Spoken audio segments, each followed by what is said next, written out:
بعث الله نبيه يونس بن متى عليه السلام إلى قومه بقرية نينوى بأرض الموصل بالعراق ليدعوهم إلى عبادة الله وحده وترك عبادة الأصنام. ما هذا الذي يدعون إليه يونس؟ وما هذا البهتان الذي جاءنا به؟ أيريد أن يصرفنا عن عبادة آلهتنا؟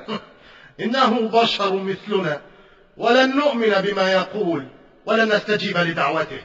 إنه يعدنا بالعذاب إن عصيناه، فليأتنا بما وعدنا من العذاب إن كان من الصادقين. ولم يحتمل يونس عليه السلام كل هذا التكذيب، ولم يطق صبرا على كفر قومه، وظن أنهم لن يصدقوه ولن يؤمنوا برسالته، فوعدهم بالعذاب، ثم رحل عنهم غاضبا حتى وصل إلى ساحل البحر، فوجد جماعة من الناس يتأهبون للرحيل، فطلب منهم أن يحملوه معهم على سفينتهم.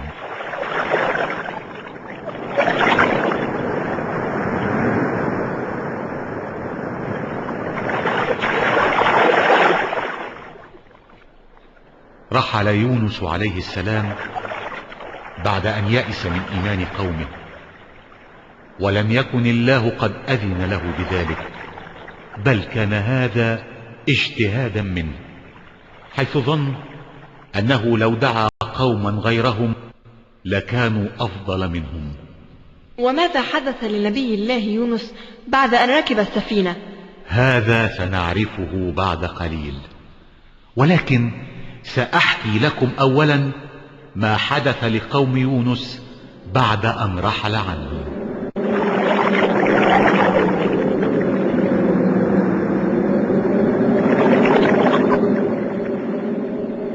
ما هذا بحق الآلهة؟ عواصف، سوارع، ناظر، ماذا حدث في الدنيا؟ انظروا، لقد تغيرت ألواننا وتشوهت وجوهنا. ومصيبتاه لم يحدث لنا هذا إلا لأن يونس قد رحل عنا غاضبا. هذا عقاب من رب يونس. والله لقد علمت الآن أن يونس ما جاء إلا بالحق. يا قوم اخرجوا فابحثوا عن يونس واعتذروا له وتوبوا إلى الله واستغفروه. ولما تأكد قوم يونس أن هذا هو العذاب الذي وعدهم به يونس، وأنه لا يكذب، وأنه نبي من عند الله، خرجوا إلى الصحراء بأطفالهم وشيوخهم ورجالهم ونسائهم وأنعامهم، ثم تضرعوا إلى الله عز وجل واستغاثوا به، فغفر الله لهم ورفع عنه العذاب. وماذا حدث ليونس عليه السلام حين ركب السفينة؟ ما إن ركب السفينة مع أصحابها حتى هاجت الأمواج وهبت العواصف والأعاصير.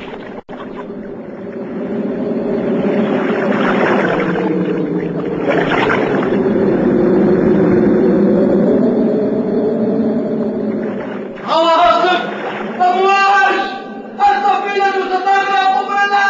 لا بد أن نخفف الحمولة حتى ننقذ السفينة من الغرق. نعم، لا بد أن نضحي بأحدنا ونلقيه في البحر لتخف حمولة السفينة فينجو الباقون من الموت. ومن هذا الذي سيلقي بنفسه في البحر؟ أنا نقتنع، ومن تجيء القرعة عليه يلقى به في الماء.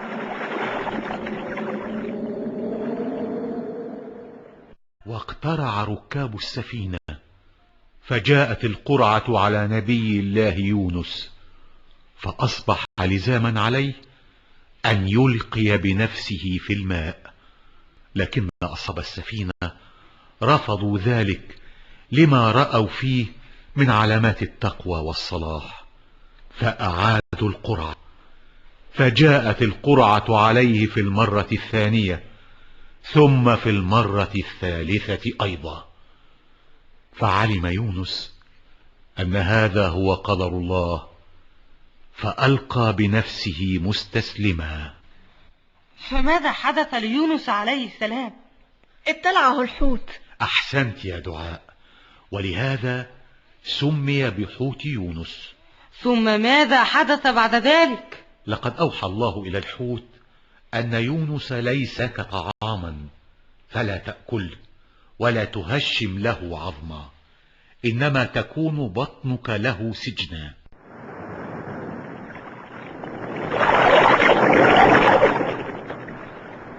بقي يونس في بطن الحوت، والحوت يشق الأمواج وينزل به أعماق البحار، وتحيط بيونس ظلمات ثلاث: ظلمة جوف الحوت، وظلمة البحر، وظلمة الليل. وعلى الرغم من ذلك فإنه كان دائم الذكر والتسبيح والاستغفار لله، فدعا يونس ربه: أن لا إله إلا أنت سبحانك إني كنت من الظالمين. فغفر الله له، أليس كذلك يا جدي؟ بلى يا كريم، استجاب الله دعاء نبيه يونس، فهذا الدعاء أخبرنا عنه رسول الله صلى الله عليه وسلم أنه اسم الله الأعظم الذي إذا دعي به أجاب، وإذا سئل به أعطى. وأمر الله الحوت فألقى بيونس عليه السلام في العراء، حيث الشمس المحرقة والأرض المجدبة التي لا زرع فيها ولا ماء. وكان يونس ضعيفا متهالك القوى. وكيف تحمل يونس عليه السلام كل هذا؟ إن رحمة الله التي وسعت كل شيء أدركت نبي الله يونس عليه السلام، أنبت الله عليه شجرة من يقطين، أي القرع، وهو نبات ذو ورق عريض، وثماره حلو المذاق، غني بالماء والفيتامينات، ويفيد في شفاء كثير من الأمراض. فأكل منها واستظل بأوراقها العريضة، فشفاه الله وعافاه.